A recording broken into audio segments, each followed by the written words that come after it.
Inside this room, all of my dreams become realities, and some of my realities become dreams. What in the wide, wide world of sports is going on here? Alive! It's alive! It's alive! You are listening to The Wilder Ride, getting wilder by the minute. Here are your hosts, Alan Sanders and Walt Murray. Welcome back, everyone, to The Wilder Ride, Getting Wilder by the Minute, a podcast that celebrates the films of Gene Wilder 1 minute at a time. And for our Season 2, we are looking at Blazing Saddles, 1 main wire, main office, tell them I said ow, minute at a time. I'm your host, I'm Alan Sanders. I am your co-host, Walt Murray. And joining us once again to round out a triumvirate of fantastic and well-informed episodes, Professor Robert E.G. Black. Robert, thanks so much for being here.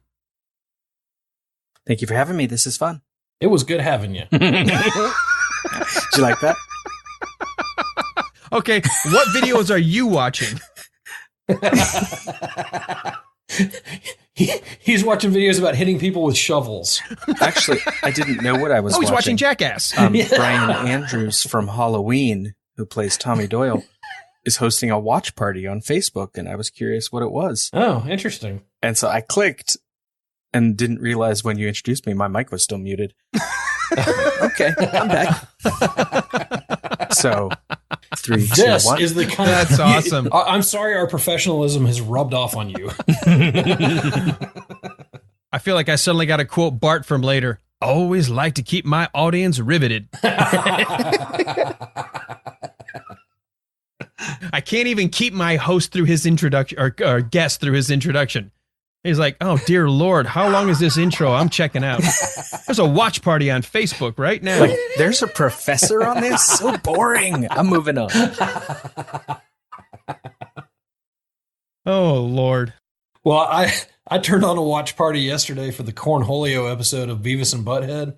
I can't tell you how many people came in, saw what it was, and went right out. Well, often you have to click to see what it is and who's there, and he labeled it watch party. That's it. Oh, if he's watching Halloween right now, bye Alan and Walt. I'm gonna go watch Halloween with the guy who's in it. yeah, I'd say bye, Alan. He's not. He's watching some concert. Alan would have a one-man podcast. Exactly, you For guys the both day. checking out. In the meantime, I'll do this. I am Cornholio. I am looking for some TP for my bungle. I've created a monster. I can't believe you had a watch party to watch Beavis and Butthead. You can't?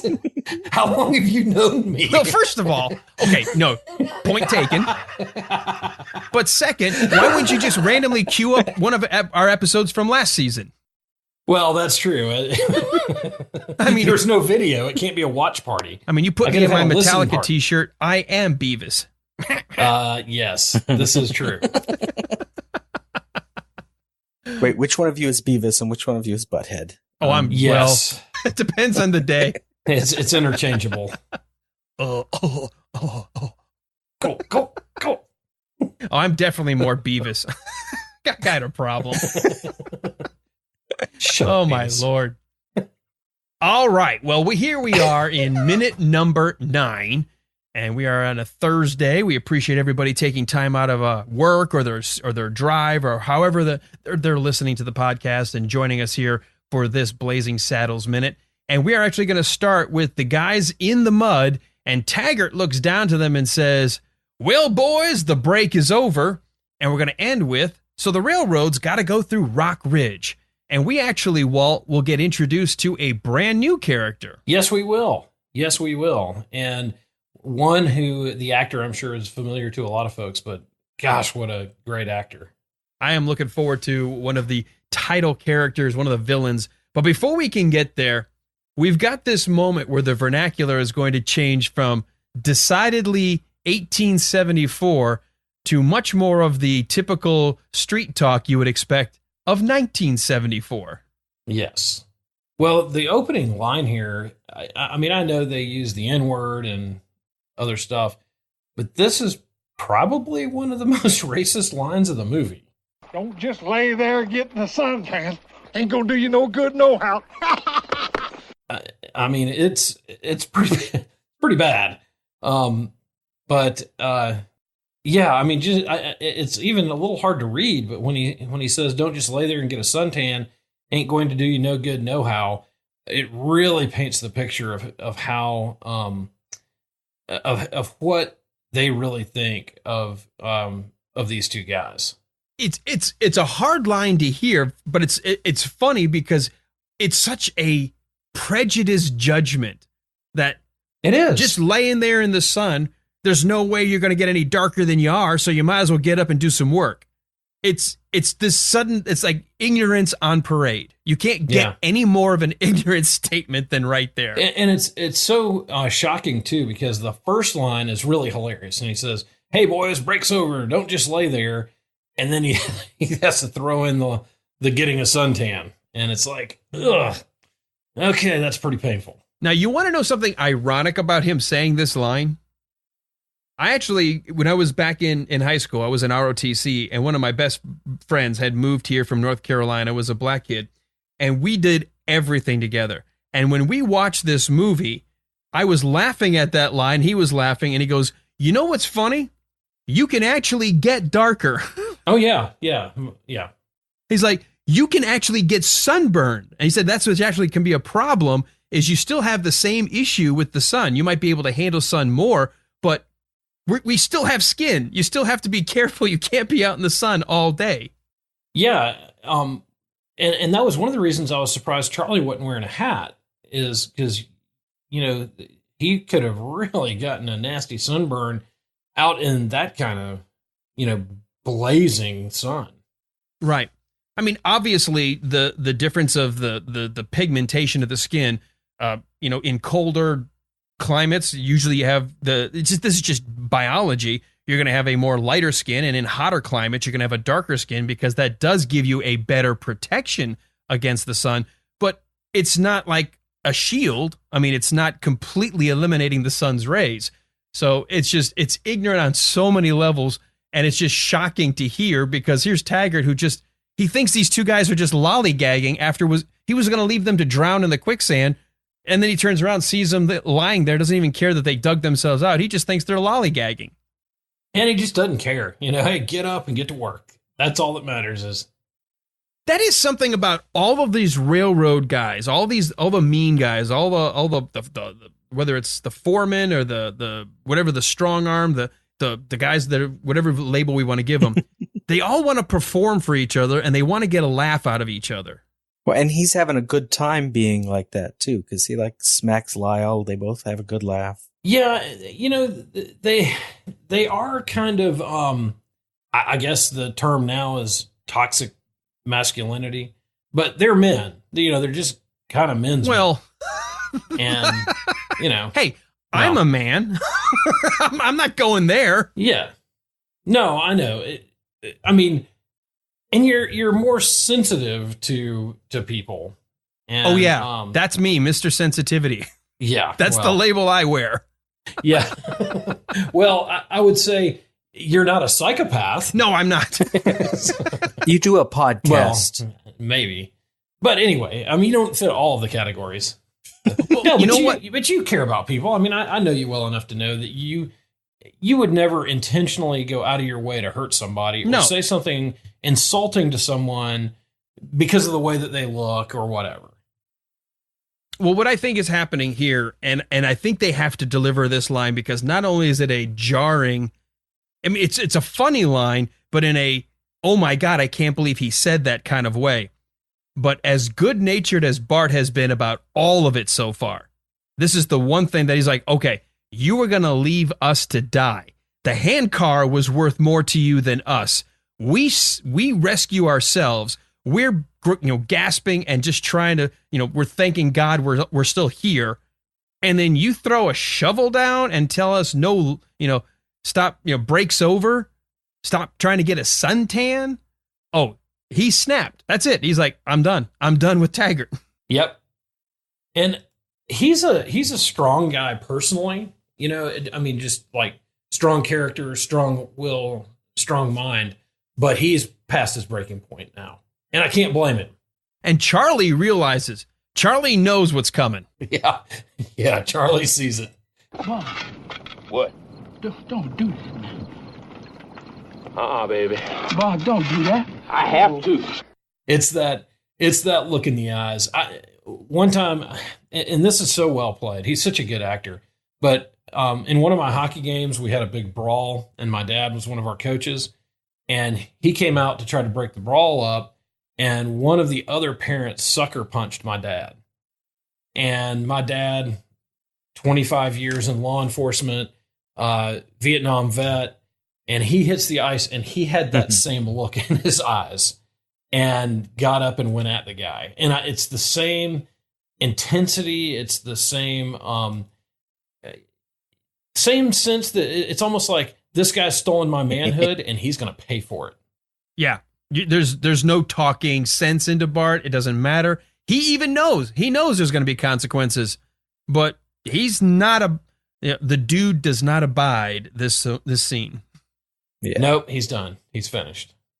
And this is where I love the 1974 slang, because Charlie very normally says, Bart, don't do it. He's like, baby, I gotta do it. Yeah, I love that. That's a great line. It's awesome. And you know it's coming. You know that's it. He has committed. I am going to whomp the shit out of Taggart. Yeah, and he has earned every dadgum bit of it too. Well, and this leads to, and Robert, this will be the only time I say this through our 96 episodes. This is my favorite line of the entire movie. But when he says, send a wire to the main office, tell them I said, and then he gets nailed on the back of the head. So he says, tell them I said, ow. And Lyle turns around and says, send wire to the main office, tell them I said, ow. Gotcha. And Bart's look is so awesome. He's looking at him like, are you a complete moron? He's like, what an idiot. Then it cuts away. Lyle still doesn't know what's happening. And he doesn't have a clue. It's fine. And he just walks off. He doesn't even notice Taggart laid out. He just is. He does the whole head bob, like, got it. All right. I did a good thing, and walks off. Yes, sir. So amazing. And to think about what just happened, guy walks up behind the guy standing next to you, hits him in the head with a shovel, and knocks him out while he's talking to you. And you have no idea. And I talk about a cartoon sound effect, the sound of the shovel on the back of Slim Pickens' head. Oh, yeah. It's It's awesome. Would that be how you bleep the bad words this season? That'll be one of them. Yeah, actually, it needs to be louder. So the next time we're together, I'm going to hit Alan in the head with a shovel and record that. We'll do it for real. We'll do our own Foley. And you're right, Bart's look, because he's waiting for Lyle to turn around and maybe draw his gun or something. Send a wire to the main office and tell him that I said, ow! Send wire, main office, tell them I said, ow. Gotcha. Lyle finishes the note, diligently writes it word for word, gives himself his own nod of approval, like, yeah, got it. All right, I'm going to go take care of sending this right now. And Bart's look is like, what the hell? How stupid is Lyle? You almost got to wonder how Bart got caught. Right. Yeah, right. You really do. Like, just walk the other way. You're fine. Well, I'm going to have to guess that the other 11 or 12 guys that are not in this scene that we saw dancing around earlier probably we're going to realize that something's not right. Yeah, I would imagine so. Why is Taggart on the ground? Why is the guy holding the shovel like a bat? What in the wide world of sports is it going on here? That's the motto on this rail line. Well, and I also kind of get the feeling that Bart is not going to deny this one, and he is going to take full credit for it. It's like, what happened? Oh, I hit him. I hit him good. Damn straight. He deserved to hit him. All right. I love pointing some of these out. We've got a couple of continuity errors before we leave this scene. At the very beginning, when Taggart kind of looks back to him and he's got his shovel in the hand. He's got the blade of the shovel pointing behind him and the handle pointed toward Bart.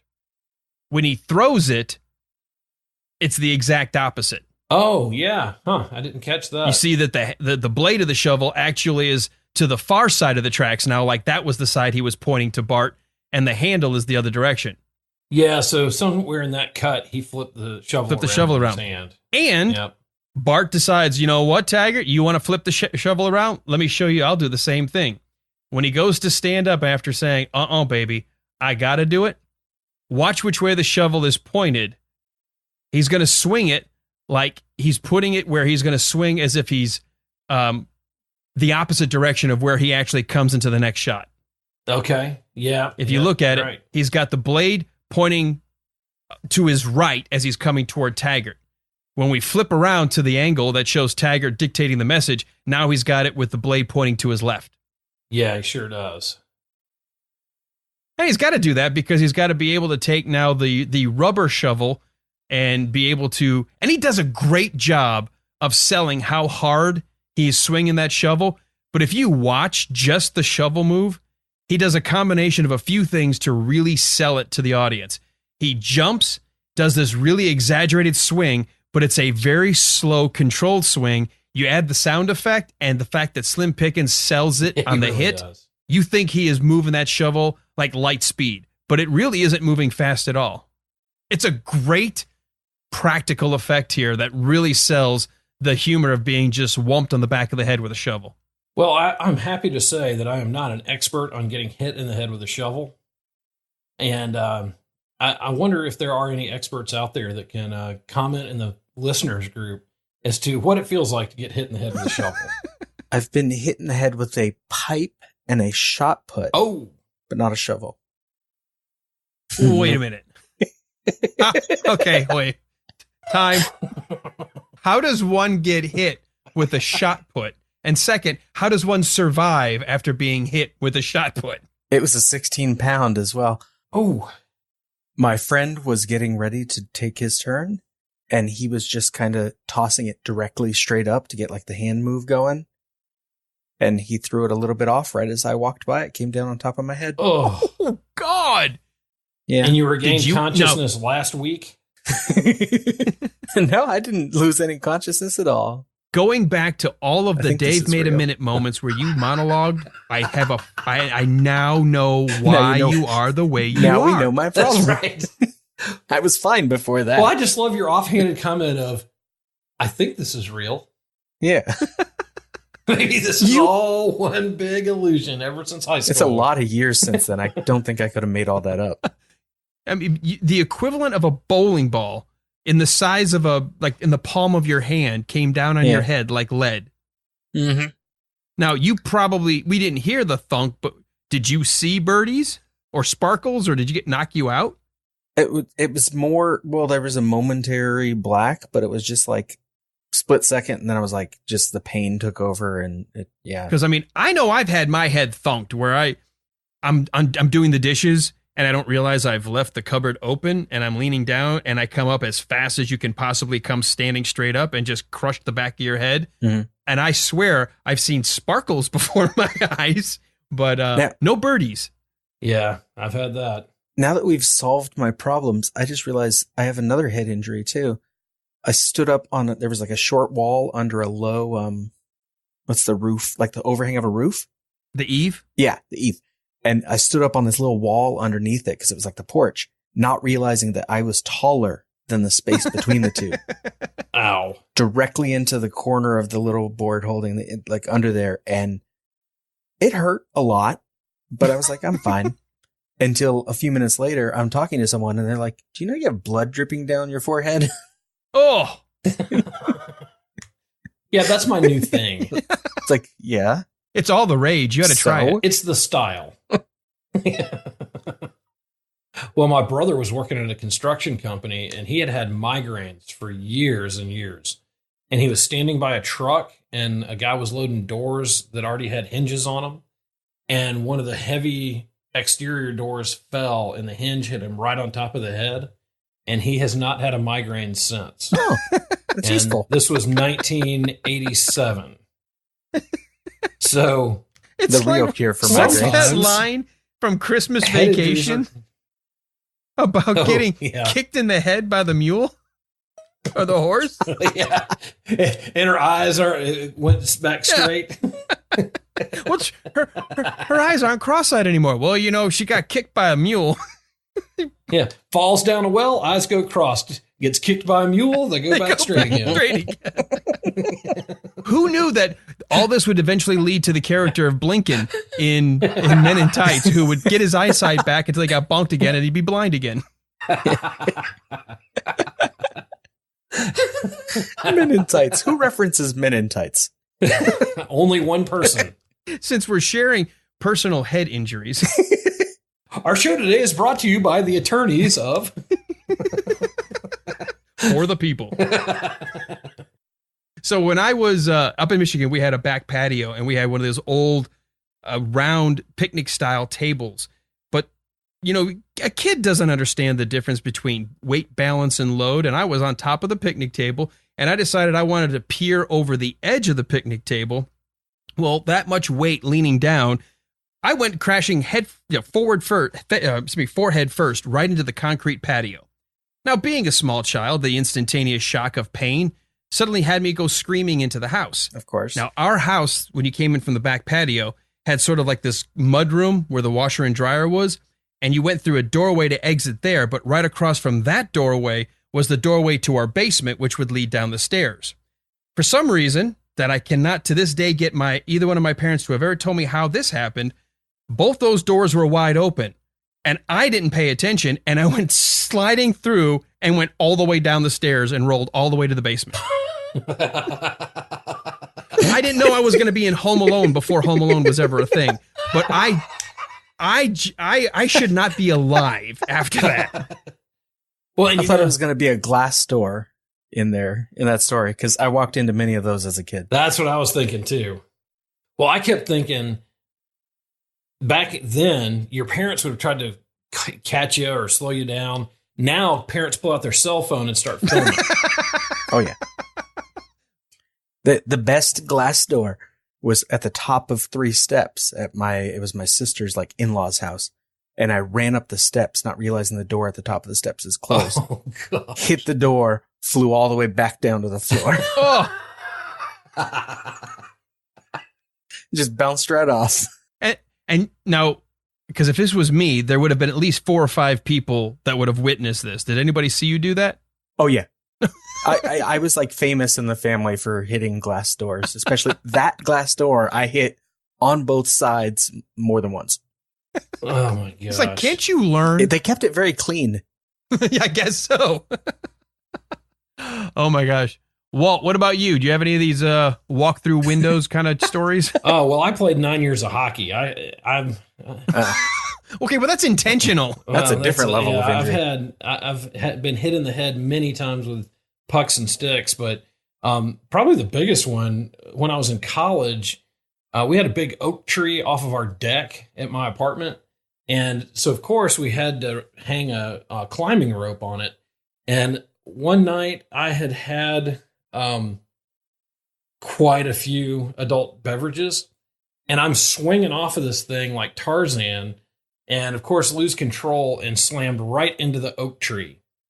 And so, I mean, I went face first. So more like George of the Jungle. You're doing than the Tarzan. Brendan Fraser, Yeah, it was George, more of the George Jungle. of the Jungle. Yeah. So, but then, so that was like towards the end of that quarter. So about 2 weeks later, I was home for Christmas, and some friends came over, and again, firewater's involved in this story. And Firewater. my parents had a trampoline in the backyard Oh, no. and right under the deck. So I was like, oh, this will be fun. So I jump off the deck, hit the trampoline, and fly right into a tree. And my brother described it as like in a cartoon where you hit something and you kind of hang there for a minute and then you slide down. You're pulling a Wile E. Coyote moment. So my face looked like I'd gone through a cheese grater. And And I felt like somebody hit me in the face with a frying pan. I mean, it was like my bell rung. By the way, Robert, we have a saying in the South that what are the last words of a redneck? Hey, y'all, watch this. Hold my beer. What? Oh, yeah. Well, that's a challenge. Right. When someone does something stupid, like nobody can do worse than that. Exactly. Hold my beer.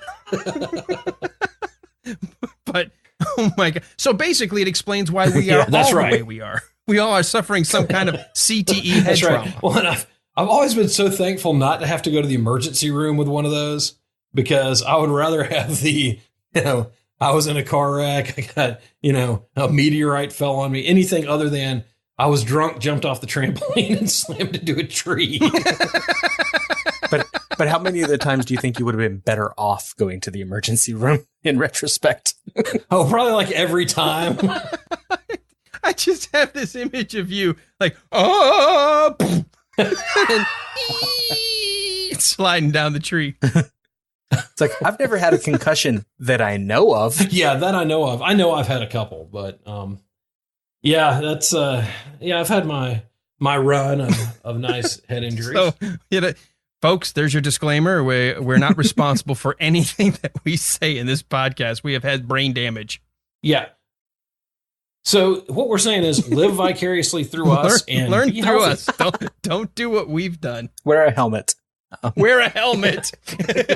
Wear a helmet. Always. You should market a Wilder Ride helmet. Yeah. People are going to know our listeners now. Folks, go to our webpage and get the Wilder Ride helmet. We're gonna have a whole series of like your gear. listeners elbow need it. pads, knee pads, helmets. You have a little cane with a horn on it for Grandpa. Well, and for Robert, we could get the Wilder Ride window sticky. So, It's the logo that you put eye level. yeah, so he knows where all the doors are. Oh my God. The sliding glass door ID. Okay, well, only you would appreciate this story because you remember the Wildwood building when we both used to work for IBM. Right? Oh, yeah. Yeah. I told you the story last season about Lou Gerstner visiting, the CEO of IBM at the time. Yes. Well, we had the Arts Cafe downstairs in the Wildwood G building, and it had some clear, Robert Black kind of clear doors. Like he would have hit this too. Apparently, when they were getting ready to bring Lou Gerstner, the CEO of IBM, through to the Arts Cafe where they had all these creative design studios set up, they were just talking, and that door was so clean for his visit, he walked right into it. Oh my gosh. And then everybody was going later saying, don't clean it. That's the smear of Lou Gerstner's sweat on the window. Like they were going around making everybody look. Here's where he bonked his head. Oh my gosh. Isn't that crazy? And now that would be posted all over Facebook. Yeah, exactly. Yeah, and that was pre everyone having a camera on their cell phone. This was still, I think, pager days. Yeah, come get your picture taken with the CEO's face smear. Can you just see people pointing and smiling, and It's then the like next day getting the email, you're fired? Yeah, it's like when people see, Jesus's picture in toast or something. Oh, it'd be funny. Come if it see looked Lou. If it actually looked like his impression in the glass. You know how like when you smash your face and it's all kind of smeared? Oh, I am so glad I was not there when that happened, because I mean, how do you live that down? You're the CEO of a multi-billion-dollar Fortune 100 company and you walk into a glass door. That's awesome. Now, Robert would have sympathy. Mm-hmm, mm-hmm. Yeah. So, all right. Well, speaking of getting into, CEOs and heads of state and other people that have sort of power and prestige, we do immediately go from the next shot to a door with a title on it. Hedley Lamar, Attorney General, Assistant to Governor, and State Procurer. Have you seen the interview with Mel Brooks where he doesn't know what Hedley Lamar's title is? No. I guess they asked him what his job was, and he said, I guess he's like the lieutenant governor or something. Well, he's the assistant to the governor. So he is the assistant to the governor, but he didn't realize that his title was attorney general. Really? And of course, they didn't call him out on it, but they just said, he just kept on talking about, he well, that's runs funny the governor's because business, and he's the he the looks puppet for master. legal precedent coming up in a few minutes, which would be typical for your attorney general to have all the law books and be able to consult all the prior cases when you're going forward. Sure. Yeah, I wondered if they didn't shoot that door later as a transition shot or something. Well, if you look at the script, it says exactly in the script that would have been given to all the actors. It says Hedley Lamar, Attorney General, Assistant to Governor, State Procurer. Oh, okay. It's exactly like what's on the door. Okay. Well, there you go. Now, there is some difference in terms of direction. According to the original script that they were using as the shooting script, we look at an exterior of the state capitol building. Rider on horseback pulls up to the capitol building steps. A little to the right of him, we see a stagecoach in the process of being held up. Bandits with black bandanas over their faces point guns at men and women who stand with their arms raised. Rider pays no attention to the scene. He just rushes up the steps and into the building.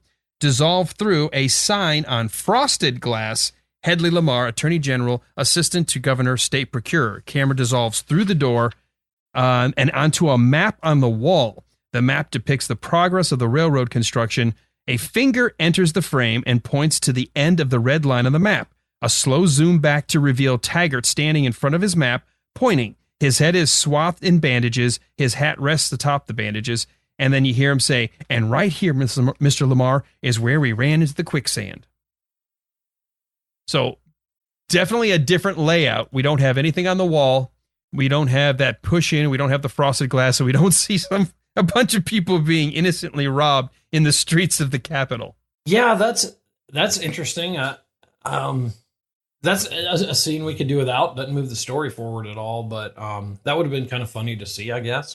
Could have been. At the very least, showing that the rider, whoever the rider is, obviously I think it's supposed to be Taggart, although the way the description shows is Taggart's already in the office pointing to the map on the wall, so I don't know who the rider is supposed to be, but we are immediately in the same scene. The dialogue from here is very, very similar to what's left in this minute as what's in the script, at least my copy. I know, Robert, you have a copy as well. Did you see any other discrepancies in the rest of this minute? Nothing major. He says quicksand an extra time. That's all. Now, I like doing this when we can freeze frame for a second.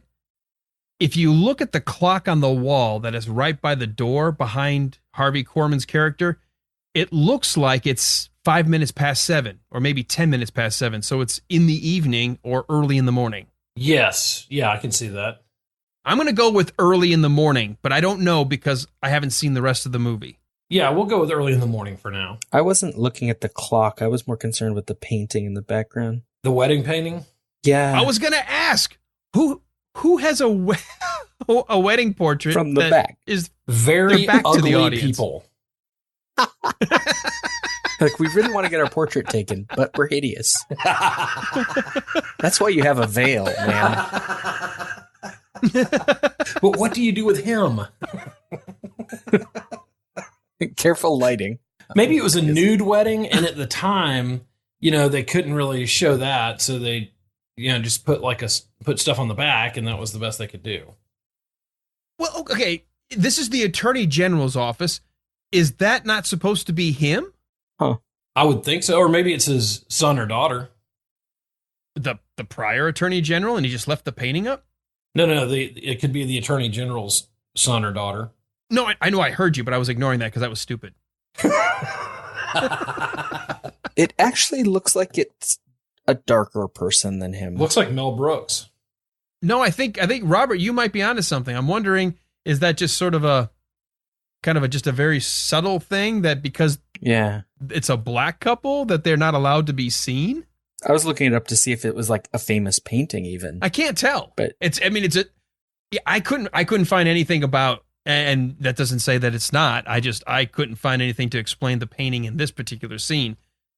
It's just weird that it's right between both Harvey Korman's character of Hedley Lamar and Taggart, who's going through the map and explaining the problem. It's right there on the wall between them, and it's just it's a fairly noticeable thing to see. So I'm going to keep an eye on this painting in case anything happens with it, but it's just an odd way to have two people in a portrait. And I couldn't find anything to explain why they would put a portrait of two people with their backs to whoever was painting this picture. Well, here's part of the problem. I typed in Hedley Lamar office painting, and instead it shows me a bunch of images and hits for Hedy Lamarr.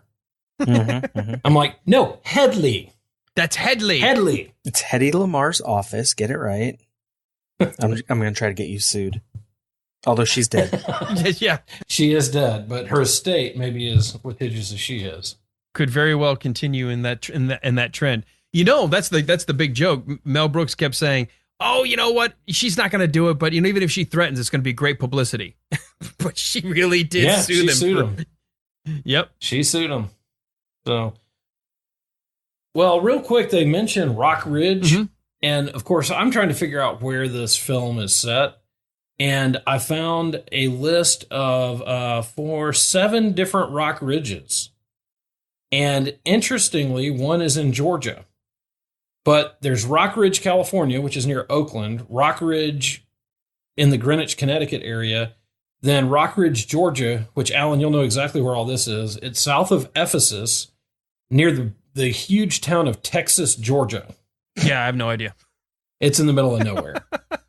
Then Massachusetts, New Jersey, and West Virginia all have rock ridges, and there's a rock ridge in Manitoba, Canada.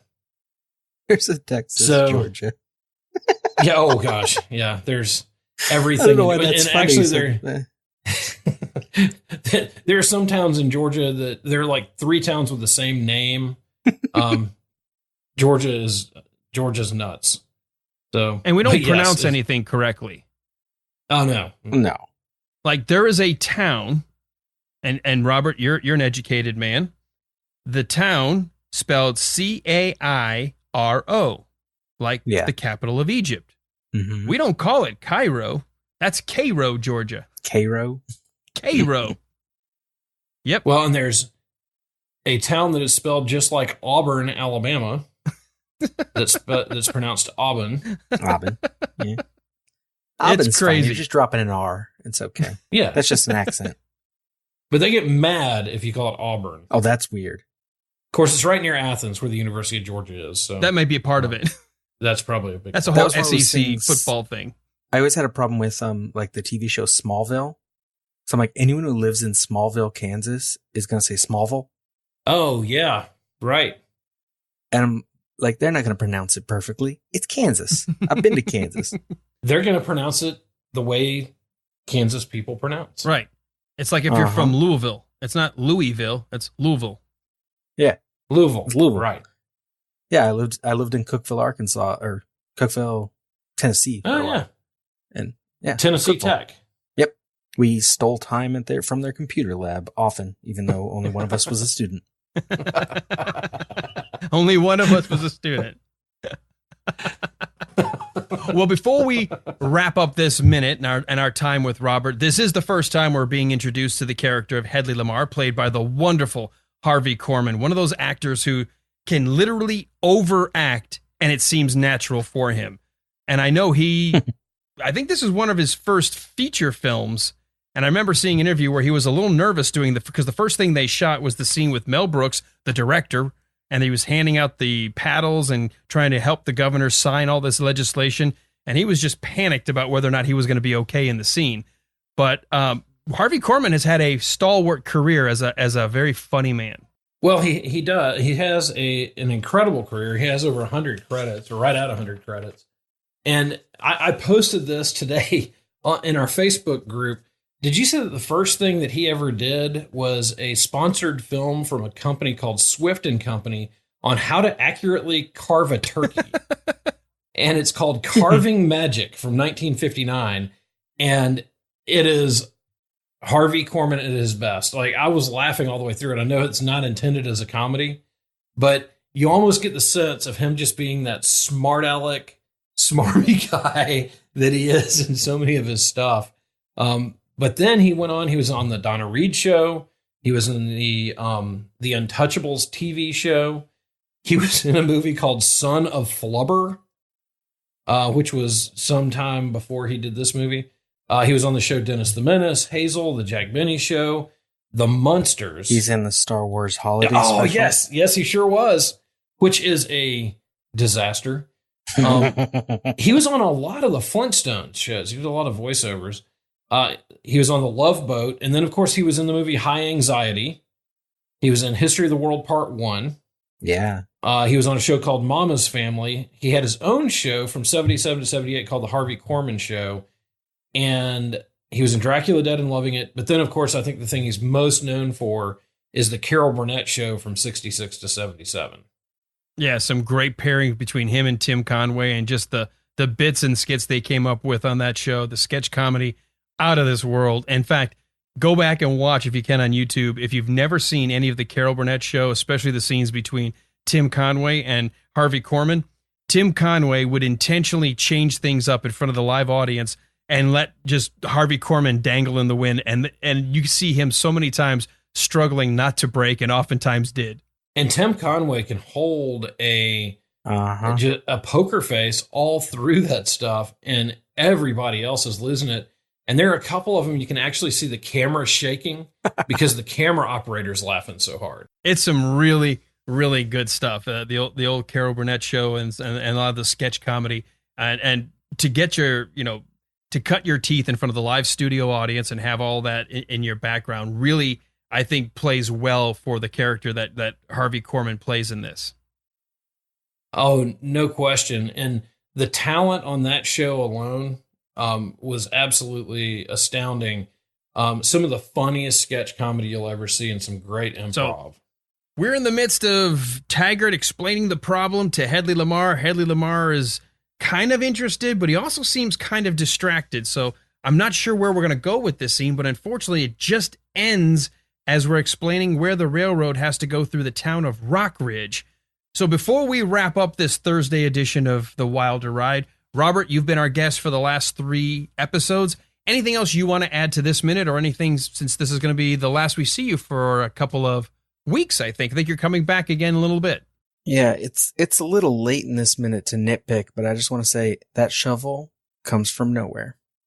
Oh. No one puts it on the ground. It's just there. Let's see. Because Taggart gets off his horse in minute 7. He doesn't have a shovel. No, that's right. He just picks it up off the ground, doesn't he? It's just there by the rock. Just sitting there. Well, that is funny. Maybe that's where the last crew disappeared. Yeah. They all sank. They were then the surveyor, like, where'd he go? I don't know. They were actually standing on his head. It wasn't standing on the rail. They're standing on the back of the surveyor. He's underneath going, damn it. There's just a stack of bodies under there.